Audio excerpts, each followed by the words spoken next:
Today we're taking a look at the GC Ultimate. Now this is a GameCube style controller made by Handheld Legend.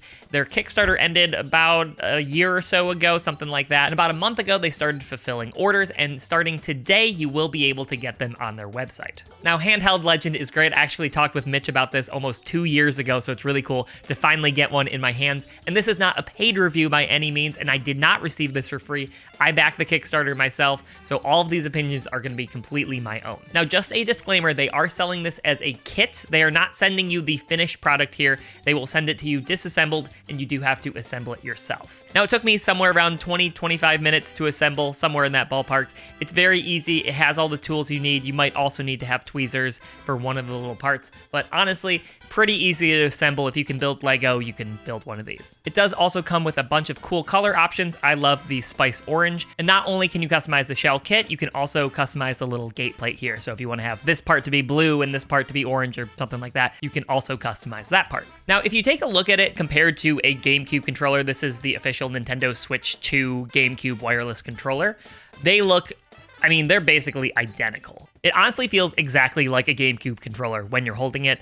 You do get the extra shoulder button, and you also have the split D-pad, so you can kind of more individually press the buttons. And one other huge upgrade is that it has Hall effect joysticks. Now, for those of you who don't know, Hall effect joysticks actually don't rub against each other when you use them. It uses magnets to somehow know which way you're going. And so they last a lot longer, and you also don't have issues like snapback. And really, my biggest issue with a normal GameCube controller is snapback. So like when I'm playing Smash Ultimate, if I'm going for a jab lock and I do a dash forward to try to do a down tilt, a lot of times it'll just turn me around the other way. And not only will the Hall effect help with that, the software itself actually has snapback thresholds that you can change up and visualize and do a lot of cool stuff with, but we'll get into the software a little bit later though. You also have two different options for the L and R button. You can do the analog like I installed, or you can do the mechanical triggers.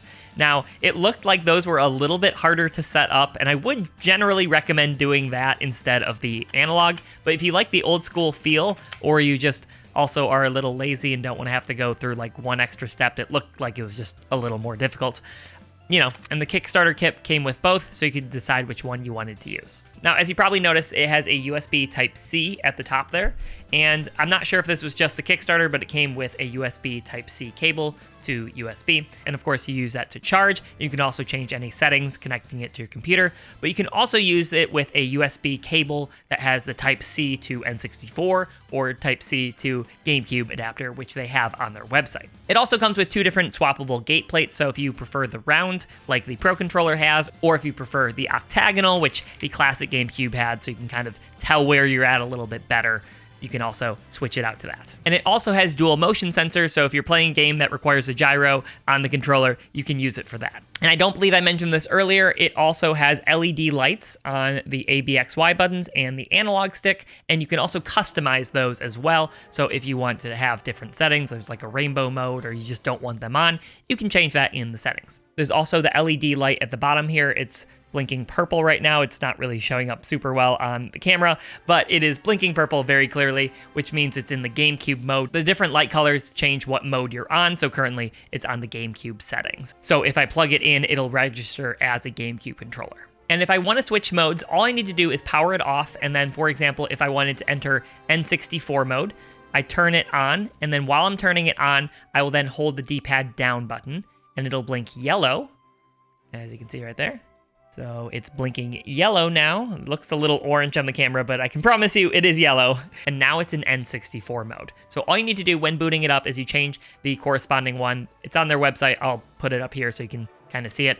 And it has all of the different modes. So a couple of them have the Bluetooth option. So when it's on the Switch mode or in the S input mode, everything else works via USB. Now, right now my computer didn't recognize it, but that's because it's in N64 mode. So now when I want to configure the controller, I have to do power and A, and that'll put it in the Switch mode. So now it is blinking white. Now when it connects, there will be a button to automatically open up the link of the configuration software. So now I'm going to have the software up here so you can see it while I'm going through it. So you have a bunch of different options here. So right now I can't remap it. Oh, because it's not connected. There we go. So I got to connect it first. So you got to do that once you plug it in. So now it is connected. So we can look at the gamepad, so we can change what it defaults to. I have it default to GameCube controller, but you can also, of course, do whichever one you want.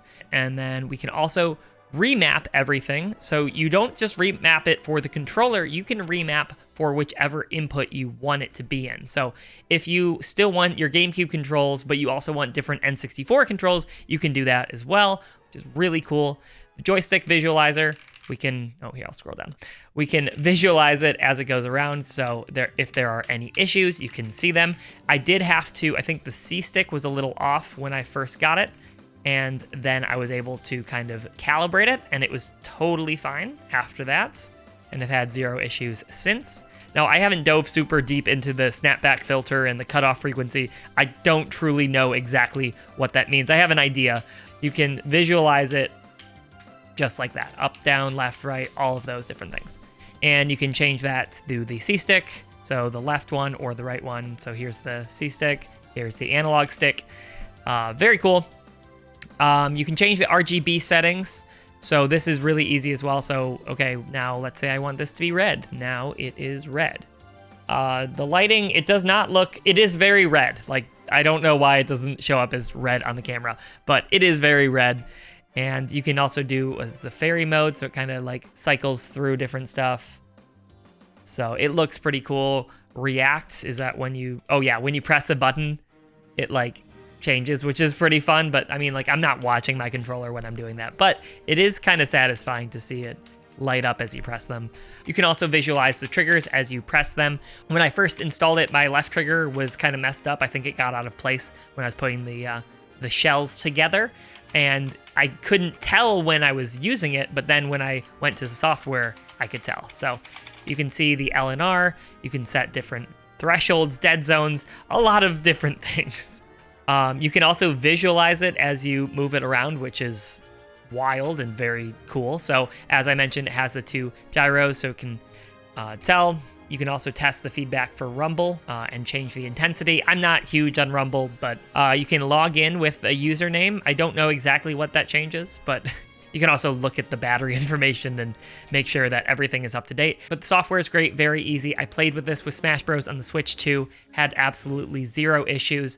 The one problem I could see people having is because it is recognized as a Nintendo Switch 1 Pro controller and not a Switch 2, I don't believe you are able to wake up the Switch with the controller itself. I might be wrong if that is the case.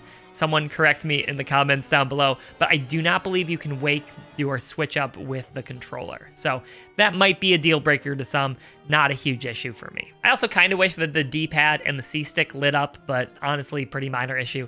It doesn't really matter too much to me. I'm, again, not watching my controller as I play. I just think it's kind of neat. Now, if this is your first time purchasing from Handheld Legend, you can use my affiliate code for 10% off. So instead of $125, it'll be $113-ish, something like that. So that can help out a little bit. But honestly, for $125, this is a steal. This is pretty much everything I've ever wanted in a GameCube controller. I really have almost no complaints. It feels great. It looks really nice. You can change out the analog stick or C stick if you want. The split D-pad is huge for me.